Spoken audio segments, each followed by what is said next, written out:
السلام علیکم ورحمۃ اللہ وبرکاتہ۔ الحمد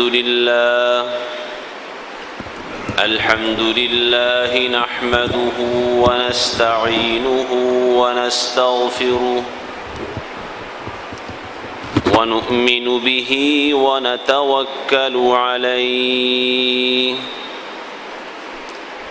ونعوذ باللہ من شرور انفسنا ومن سیئات اعمالنا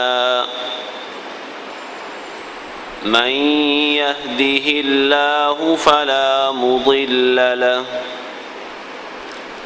ومن يضلله فلا هادي له وأشهد أن لا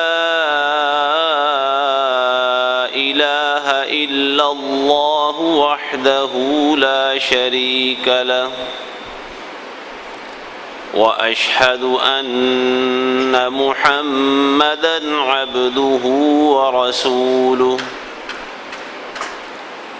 اللهم صل على محمد وعلى آل محمد كما صليت على إبراهيم وعلى آل إبراهيم إنك حميد مجيد اللهم بارك على محمد وعلى آل محمد كما باركت على إبراهيم وعلى آل إبراهيم إنك حميد مجيد أما بعد فإن خير الحديث كتاب الله وخير الهدي هدي محمد وشر الأمور محدثاتها وكل محدثة بدعة وكل بدعة ضلالة وكل ضلالة في النار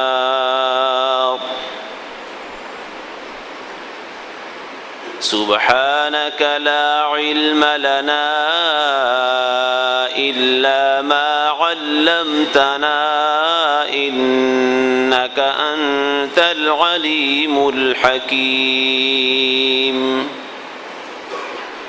اللهم انفعنا بما علمتنا وعلمنا ما ينفعنا وزدنا علما الحمد لله على كل حال ونعوذ بالله من حال أهل النار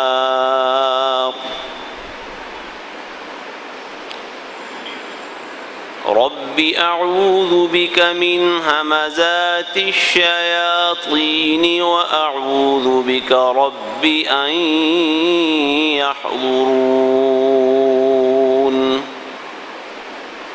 أعوذ بالله السميع العليم وبوجهه الكريم وسلطانه القديم من الشيطان الرجيم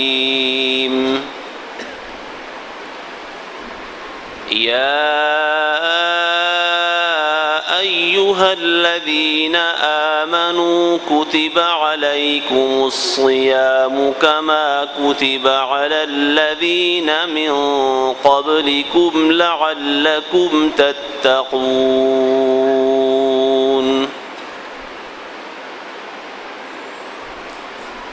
اے لوگو جو ایمان لائے ہو، تم پر روزہ رکھنا فرض کر دیا گیا ہے جیسے تم سے پہلوں پر فرض ہوا تھا، تاکہ تم متقی بن جاؤ، پرہیزگار ہو جاؤ۔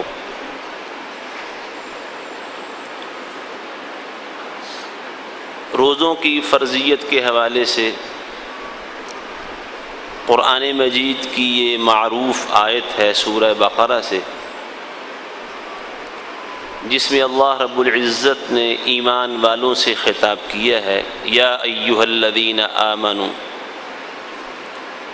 رسول اللہ صلی اللہ علیہ وآلہ وسلم کے جلیل القدر صحابی عبداللہ ابن مسعود رضی اللہ عنہ بیان کرتے ہیں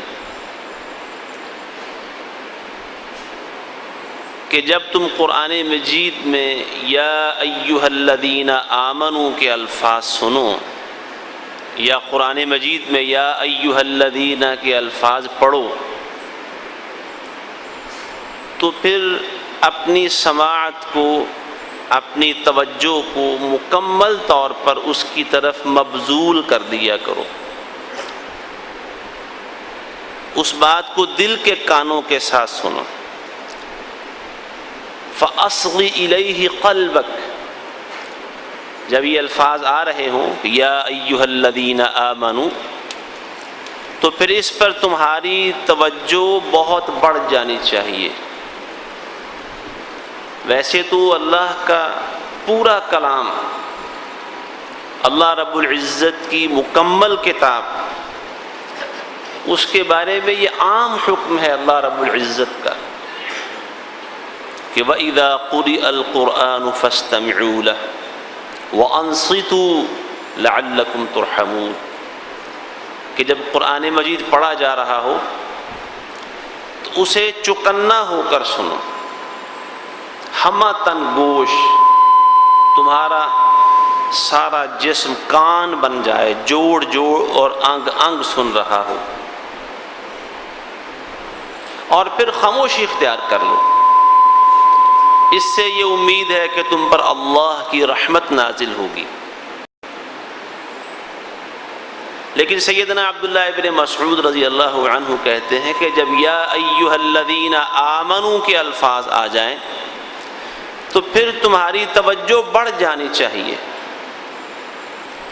پھر وہ بات صرف ظاہری کانوں سے نہیں سننی، تم نے وہ بات اپنے دل کے کانوں کے ساتھ سننی ہے، کیونکہ یا تو اس میں کسی ایسی خیر کا حکم دیا جا رہا ہے جو دنیا اور آخرت کی کامیابی کا ذریعہ ثابت ہوگی، یا تمہیں کسی ایسی برائی اور شر پر متنبہ کر دیا جائے گا کہ اس سے بچ کر تم دنیا اور آخرت کی کامیابی حاصل کر سکتے ہو۔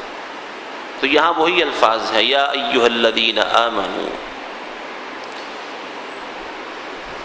قرآن مجید اور سابقہ کتابوں کے جو صاحب تحقیق علماء ہیں انہوں نے یہ بات کہی ہے کہ یہ جو خطاب ہے نا یا ایھا الذین آمنوا، یہ اسی امت کا اعزاز ہے، امت محمدی علی صاحبہ الصلاۃ والسلام کو اللہ نے ایمان والے کہہ کر بلایا ہے، ورنہ تورات و انجیل کے اندر دیکھا گیا ہے کہ اللہ نے انہیں مومن مسلمان کہہ کر نہیں بلایا، انہیں کہا گیا تھا یا ایھا المساکین، اے مسکینوں، اس قسم کے الفاظ سے خطاب کیا ہے۔ لیکن امت محمدیہ کو علی صاحبہ الصلاۃ والسلام کو جب قرآن مجید میں اللہ نے بلایا ہے تو یا ایھا الذین آمنوا کے الفاظ سے بلایا ہے، اس لیے یہاں پوری توجہ ہونی چاہیے، انسان صرف چوکنا ہو کر نہ سنے بلکہ ہمہ تن گوش ہو جائے، سارے جسم سے انسان یہ بات سن رہا ہو۔ یا ایھا الذین آمنوا کتب علیکم الصیام، تم پر روزے فرض کر دیے گئے ہیں، کما کتب علی الذین من قبلکم، جیسے تم سے پہلے لوگوں پر فرض کیے گئے تھے۔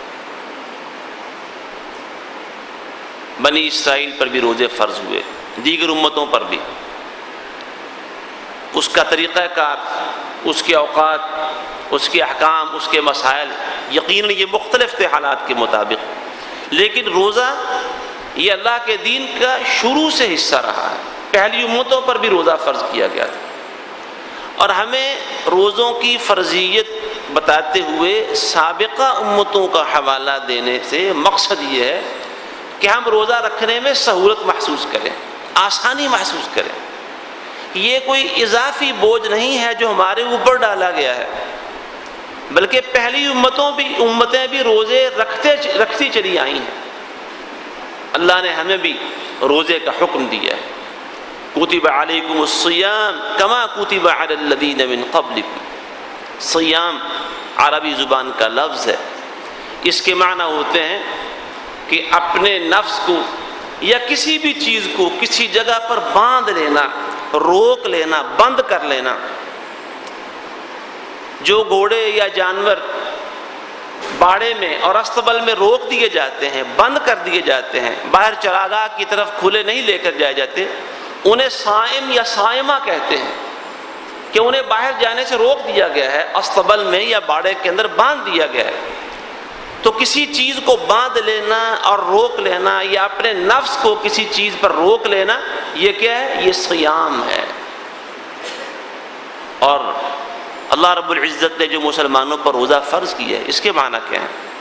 صبح طلوع فجر سے لے کر رات غروب آفتاب تک اپنے نفس کو ان تمام باتوں سے روک لینا جن سے رکنے کا اللہ اور اس کے رسول صلی اللہ علیہ وسلم نے حکم دیا ہے۔ اس میں کھانے پینے کی بھی تمام حلال اور جائز چیزیں ہیں، اس میں انسان کے نفس کی خواہشات بھی ہیں، عام دنوں کے اندر جن کی تکمیل انسان کسی بھی وقت کر سکتا ہے، لیکن روزے کے دوران اللہ نے اس سے منع کیا ہے۔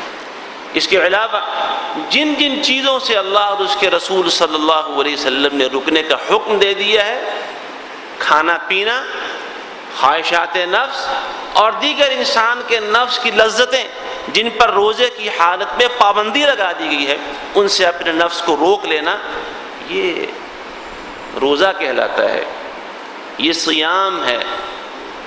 اور حقیقت یہ ہے کہ اپنے نفس کی خواہشات، جو جائز خواہشات بھی ہیں، رسول اللہ صلی اللہ علیہ وسلم نے اس حوالے سے بھی کنٹرول کرنے کا جو ایک فارمولہ بتایا ہے۔ آپ نے ارشاد فرمایا کہ جو نوجوان شادی کی عمر کو پہنچ جائیں لیکن شادی کے حالات میسر نہ آ رہے ہوں، وہ روزے کا اہتمام کریں، روزہ رکھیں۔ فَإِنَّهُ لَهُ وِجَاءٌ، یہ روزہ اس کے نفس کو کنٹرول کرنے، خواہشات کو قابو میں لانے اور اپنے آپ کو کسی بھی بری راہ پر نکل جانے کے لیے بہت بڑی ڈھال اور رکاوٹ ہے۔ بعض لوگ یہ کہتے ہیں کہ اصل بات یہ ہے کہ روزہ رکھ کے ظاہر ہے صبح سے شام تک انسان بھوکا پیاسا رہے گا، کھانے پینے کی چیزیں نہیں ملیں گی، تو انسان جسمانی لحاظ سے کمزور ہو جائے گا، لاغر ہو جائے گا۔ جب جسم کمزور ہو گیا، لاغر ہو گیا، کھانے پینے کو کچھ نہیں ملے گا، تو پھر خواہشات کہاں سے آئیں گی؟ تو جسم کمزور ہونے سے خواہشات کمزور ہو جاتی ہیں، جبکہ حقیقت ایسا نہیں ہے۔ حافظ ابن قیم رحمہ اللہ نے لکھا ہے کہ ایسی بات نہیں ہے۔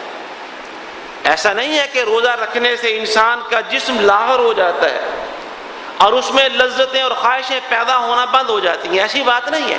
اصل بات یہ ہے کہ روزہ رکھنے سے انسان کو وہ روحانی قوت ملتی ہے، وہ انسان کے نفس کا تزکیہ ہوتا ہے اور انسان کو ایسی روحانی طاقت مل جاتی ہے کہ اسے اپنی خواہشات کو قابو میں لانا آسان ہو جاتا ہے، جسم کمزور ہو یا کمزور نہ ہو۔ جبکہ حقیقت یہ ہے، اگر طبی نقطہ نظر سے دیکھا جائے تو ہمارے ملک کے بہت بڑے معروف طبیب حکیم محمد سعید ہمدرد والے، جب وہ زندہ تھے، ان کا ایک انٹرویو رمضان کے بعد چھپا تھا، تو کہنے لگے میں نے اپنا طبی معائنہ کیا روزہ رکھنے کے بعد، رمضان گزرنے کے بعد، تو مجھے یہ محسوس ہوا کہ میری جسمانی طاقت روزوں کے بعد پہلے سے زیادہ بڑھ گئی ہے۔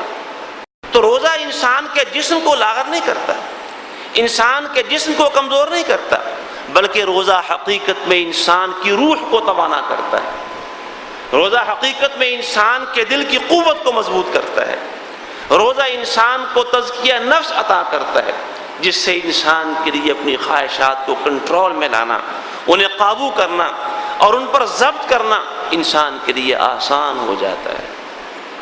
تو صیام کے معنی کیا ہے؟ اپنے نفس کو روک لینا ہے۔ اور روکنا بھی صبح سے لے کر شام تک جائز خواہشات سے، جائز جسمانی ضروریات سے۔ کیوں روکنا ہے؟ اس لیے کہ خالق نے، سارے جہانوں کے رب نے اس پر پابندی لگا دی ہے، اور یہ 1 مہینہ مسلسل اس کی مشق کرنی ہے، اس کی پریکٹس کرنی ہے۔ اور اس کے ساتھ ساتھ رسول اللہ صلی اللہ علیہ وآلہ وسلم کی وہ حدیثیں بھی جب سامنے رکھیں گے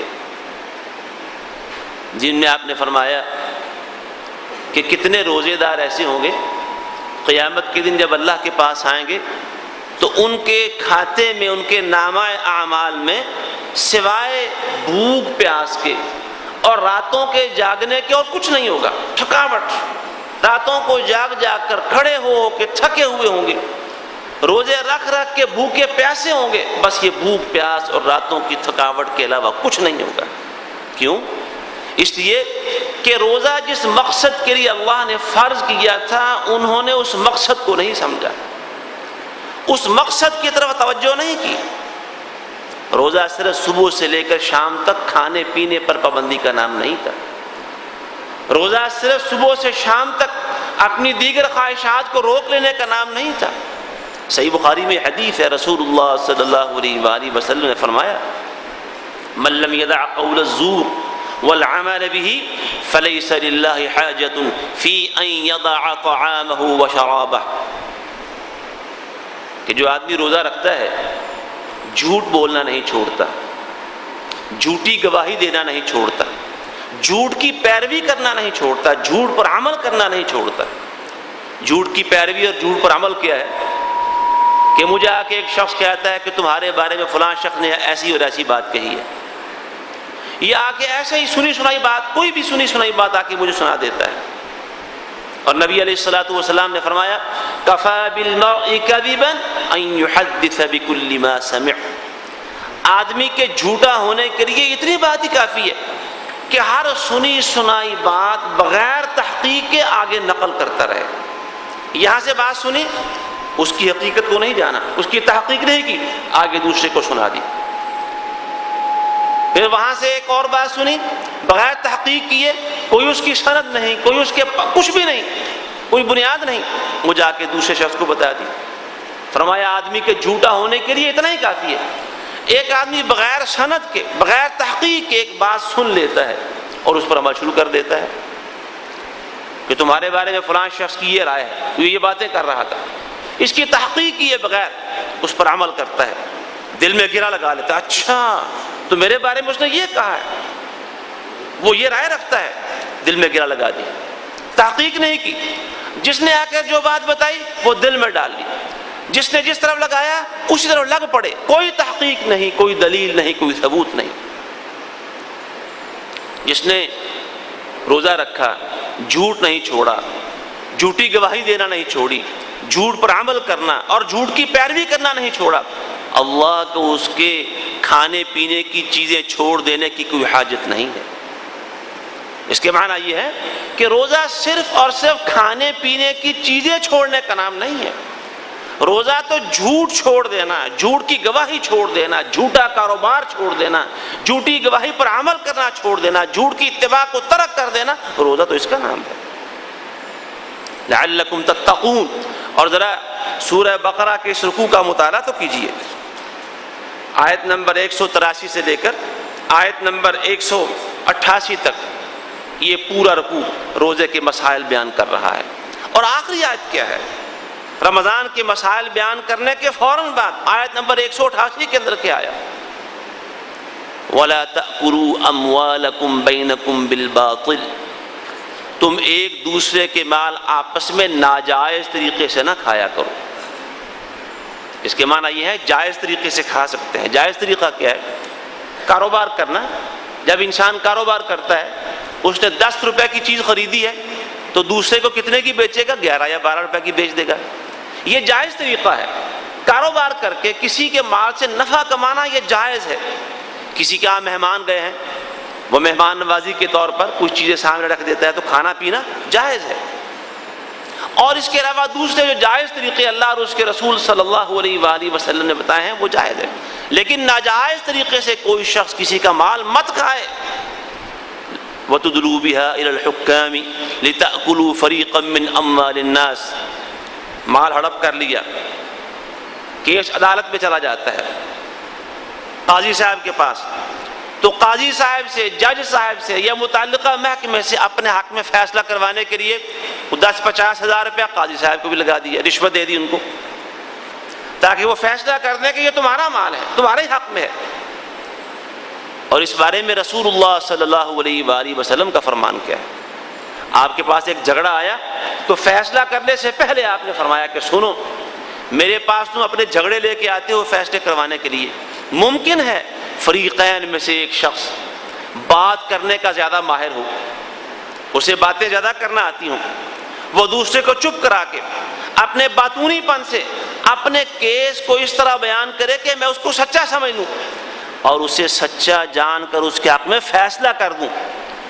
وہ یہ سمجھے کہ عدالت عظمیٰ سے، سپریم کورٹ سے میرے حق میں فیصلہ ہو گیا ہے اور یہ میرے لیے جائز ہے، وہ اس کو میرے فیصلے کے بعد جائز نہ سمجھ لے۔ اگر وہ مال اس کا نہیں ہے تو میرے فیصلے سے وہ اس کے لیے جائز قطعاً نہیں ہوگا۔ انما اقطع له قطعة من النار، میں اسے جہنم کی آگ کا ایک ٹکڑا کاٹ کے دے رہا ہوں، اگر اس کا جی چاہتا ہے تو وہ جہنم کی آگ اپنے گھر کو لے جائے۔ لوگ سمجھتے ہیں کہ اگر عدالت سے ہمارے حق میں فیصلہ ہو گیا، سول کورٹ سے، سیشن کورٹ سے، ہائی کورٹ سے، سپریم کورٹ سے ہمارے حق میں فیصلے ہوتے چلے جائیں تو یہ ہماری کامیابی ہے، ہمارے لیے جائز ہے۔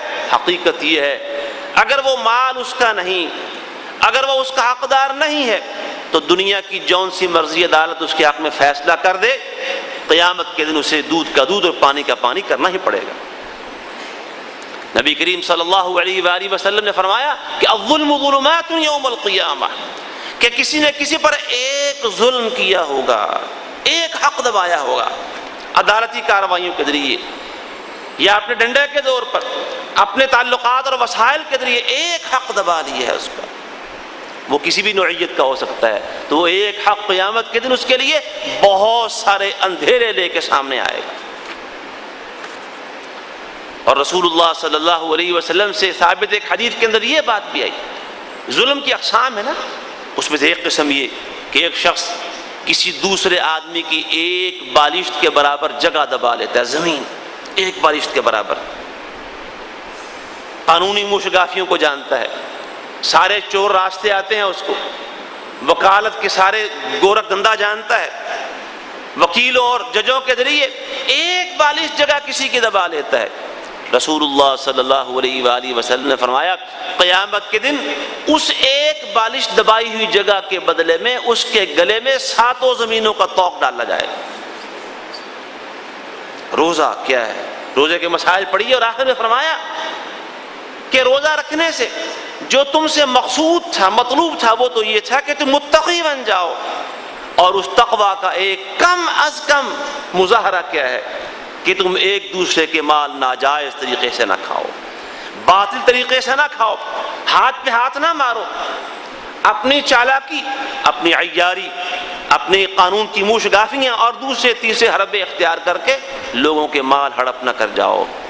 دنیا میں تو شاید کسی عدالت کے اندر تمہارے فریق مخالف کی شنوائی نہیں ہوگی، لیکن قیامت کے دن اللہ رب العزت کے حضور جب پیش ہو جاؤ گے تو پھر سارا انصاف اللہ کرے گا۔ وہ یوم الدین ہے، روز جزا ہے، اور اس دن اللہ سارے معاملات کا حساب برابر کر دے۔ تو روزہ فرض کیا گیا ہے، روزے، سیام، صوم، اس کے معنی کیا ہیں؟ اپنے نفس کو روک لینا، کس سے؟ صرف صبح سے شام تک حلال اور جائز چیزوں سے نہیں، حقیقت میں یہ چھوٹا روزہ ہے، چھوٹا روزہ، صبح سے شام تک، طلوع فجر سے لے کر غروب آفتاب تک 30 دن کا چھوٹا سا روزہ ہے، یہ 1 مہینے کا روزہ، اور یہ 1 مہینے کا روزہ وقتی روزہ، زیادہ تر جائز چیزوں سے، کھانے پینے کی اور دوسری حاجات سے۔ حقیقت یہ ہے، اللہ کا مقصود یہ ہے لعلکم تتقون کے اندر کہ یہ چھوٹا روزہ یہ ساری زندگی کا روزہ بن جائے، یہ صبح سے شام تک کا روزہ زندگی بھر کا روزہ بن جائے۔ کن چیزوں سے؟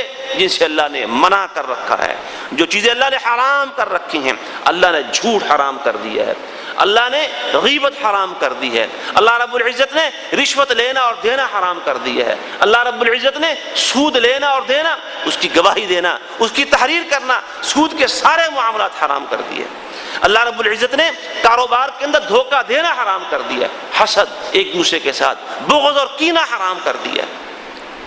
اللہ نے جن جن چیزوں سے منع کیا ہوا ہے ان ممنوع چیزوں سے اپنے آپ کو روک لینا، یہ روزہ ہے، ہمیشہ ہمیشہ کا، ساری عمر اور ساری زندگی کا روزہ۔ روزہ تو یہ تھا، کتب علیکم الصیام کما کتب علی الذین من قبلکم، یہ روزہ تم پر فرض کیا گیا ہے۔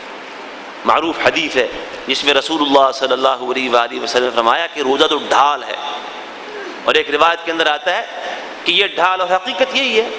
آج کل کے زمانے میں جنگیں اس طرح کی نہیں ہیں کہ میدان جنگ کے اندر فوجی سپاہی ڈھالیں لے کر آئیں، لیکن جب ڈھال استعمال ہوتی تھی تو ڈھال اسی وقت تک کسی سپاہی کے کام آتی تھی جب تک اس میں شگاف نہیں پڑتا تھا۔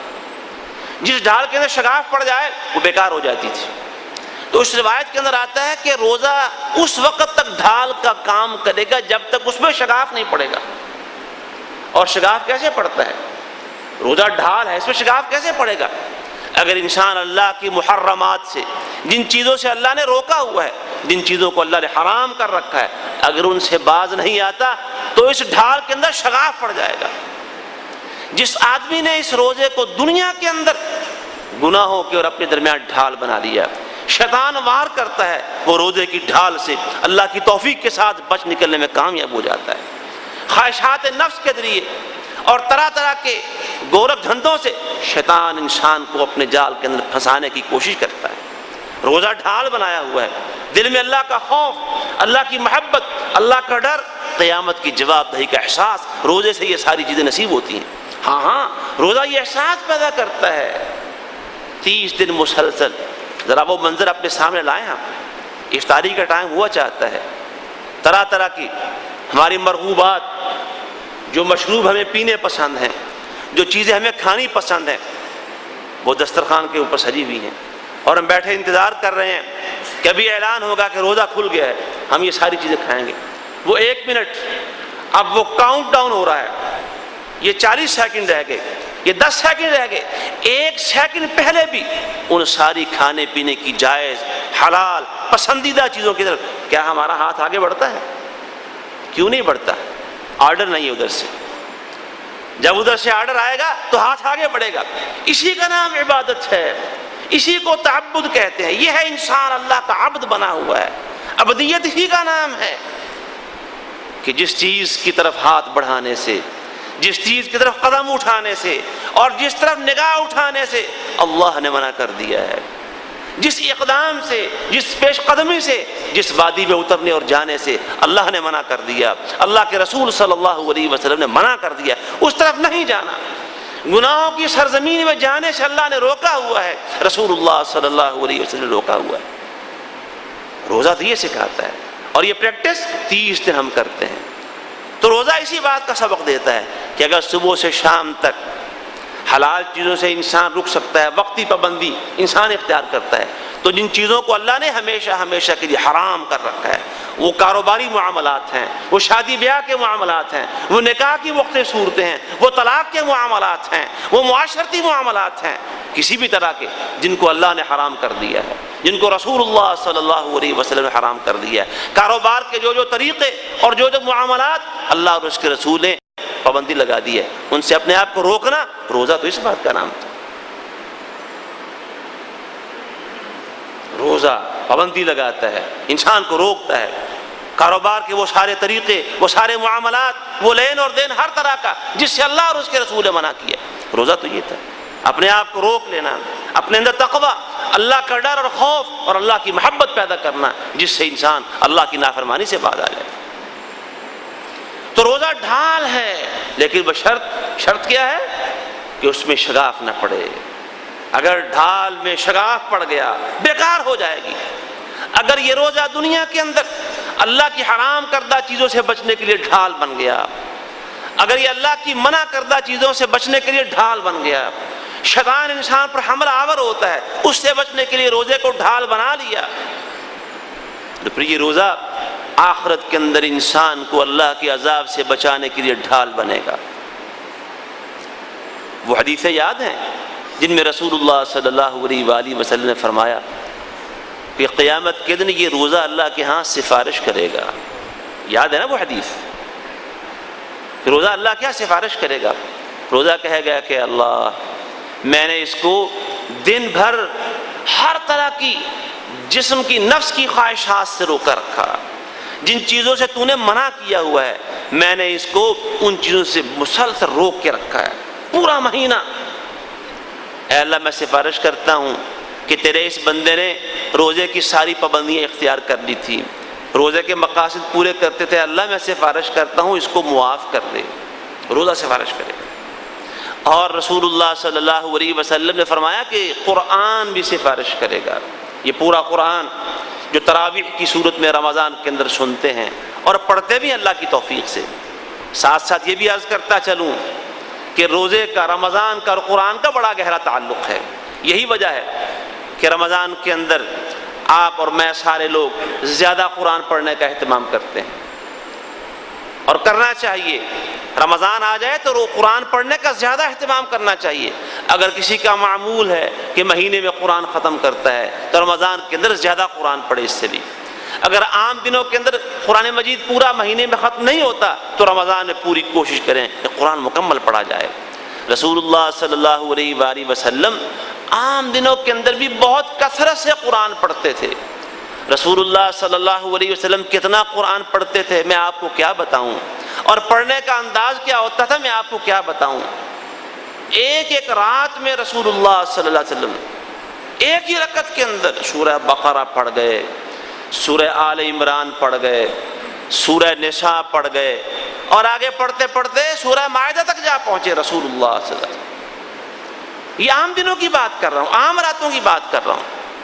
صحیح بخاری میں کتنی وہ روایات ہیں جن میں عبداللہ ابن عمر رضی اللہ عنہما کے بارے میں آتا ہے کہ وہ رات پوری میں کھڑے کھڑے قرآن جتنا نازل ہو چکا تھا سارا یاد تھا، سارا پڑھ جاتے۔ نبی علیہ الصلوۃ والسلام کو اسی خبر ملی، آپ نے اس سے منع کر دیا کہ مہینے میں قرآن ختم کیا کرو۔ کہنے لگے اللہ کے رسول صلی اللہ علیہ وسلم میں اس سے زیادہ طاقت رکھتا ہوں۔ آپ نے فرمایا کہ ہفتے کے اندر ختم کر لیا کرو۔ کہنے لگے میں اس سے زیادہ طاقت رکھتا ہوں، فرمایا 3 دن کے اندر ختم کر لیا کرو۔ اے اللہ کے رسول میرے اندر اس سے بھی زیادہ طاقت ہے، فرمایا اس سے جلدی قرآن ختم کرنے کی اجازت نہیں ہے اب تمہیں۔ 3 دن کے اندر یہاں رسول اللہ صلی اللہ علیہ وسلم اور ادھر صحابہ کرام کہ آپ روک روک کے رکھ رہے ہیں کہ اس سے آگے نہ بڑھو، پھر مشکل ہو جائے گی تمہارے لیے۔ جب رمضان آتا ہوگا پھر کیفیت کیا ہوتی ہو؟ رسول اللہ صلی اللہ علیہ وآلہ وسلم کے پاس رمضان میں روزانہ جبریل امین آتے، اور رمضان میں آپ جبریل امین کے ساتھ قرآن کا دور کیا کرتے تھے۔ جبریل اور رسول اللہ صلی اللہ علیہ وسلم آپس میں ایک دوسرے کو قرآن سناتے تھے۔ رمضان اور یہ ساری بہاریں، یہ رمضان کے روزے، راتوں کا قیام، آخری عشرے کا اعتکاف، یہ سب رمضان کی جو خاص عبادات ہیں یہ قرآن کے نزول کی وجہ سے۔ شہر رمضان الذی انزل فیہ القرآن ھدی للناس انا انزلناہ فی لیلۃ القدر وما ادراک ما لیلۃ القدر لیلۃ القدر خیر من الف شہر انا انزلناہ فی لیلۃ مبارکۃ۔ یہ رمضان ہے وہ مہینہ، اور اسی کی وہ ایک مبارک رات ہے قدر والی رات جس میں اللہ رب العزت نے قرآن اتارا ہے۔ اس لیے رسول اللہ صلی اللہ علیہ وسلم اس مہینے میں قرآن کا اہتمام کرتے۔ یہ موضوع بالکل الگ اور مستقل ہے کہ نبی علیہ الصلوۃ والسلام کا قرآن پڑھنے کا انداز کیا تھا، اور یہ غور کرنے کی چیز ہے قرآن کیسے پڑھتے تھے آپ، کیا موتی پروتے تھے رسول اللہ صلی اللہ علیہ وسلم، اور صحابہ کرام رضی اللہ عنہم اجمعین نے کس طرح رسول اللہ صلی اللہ علیہ وآلہ وسلم سے قرآن سنا۔ ایک دن آپ نے ابو موسیٰ اشعری کو بتایا رضی اللہ عنہ کو کہ ابو موسیٰ رات کو تم قرآن پڑھ رہے تھے، تہجد کی بات ہے، تو میں وہاں سے گزرا، میں نے تمہارا قرآن سن لیا ہے۔ کہتے اچھا اللہ کے رسول صلی اللہ علیہ وسلم، اگر مجھے پتا ہوتا کہ آپ میرا قرآن سن رہے ہیں تو میرے لیے اس سے بڑی سعادت کی بات کوئی نہیں تھی، میں خوب اور اچھے طریقے سے خوبصورتی سے قرآن پڑھتا۔ ایک رات آپ ابو بکر اور عمر فاروق دونوں ساتھیوں اور دوستوں کے ساتھ نکلے تو دیکھا کہ مسجد میں عبداللہ ابن مسعود تہجد میں قرآن پڑھ رہے ہیں، آپ ان کی قرأت سن کر بڑے خوش ہوئے، اور آپ نے فرمایا کہ جو شخص یہ چاہتا ہے کہ قرآن اس طرح پڑھے جیسے اللہ کی طرف سے نازل ہوا ہے، اسے چاہیے کہ وہ عبداللہ ابن مسعود کی طرح قرآن پڑھا کرے۔ اور ساتھ ہی کہا کہ عبداللہ بن مسعود اللہ سے جو دعا بھی مانگے نا، اللہ اس کی دعا قبول کر لے گا، جو دعا بھی کرے گا۔ یہ اب حضرت عمر کہتے ہیں رضی اللہ عنہ، میں صبح نماز سے پہلے نکلا کہ میں جا کے یہ خوشخبری عبداللہ کو سنا دوں کہ عبداللہ تمہارے لیے رسول اللہ صلی اللہ علیہ وسلم نے قرآن کی وجہ سے قرآن سنا تھا، آپ نے یہ خوشخبری سنائی ہے کہ تم جو دعا بھی اللہ سے کرو گے اللہ وہ دعا قبول فرمائے گا۔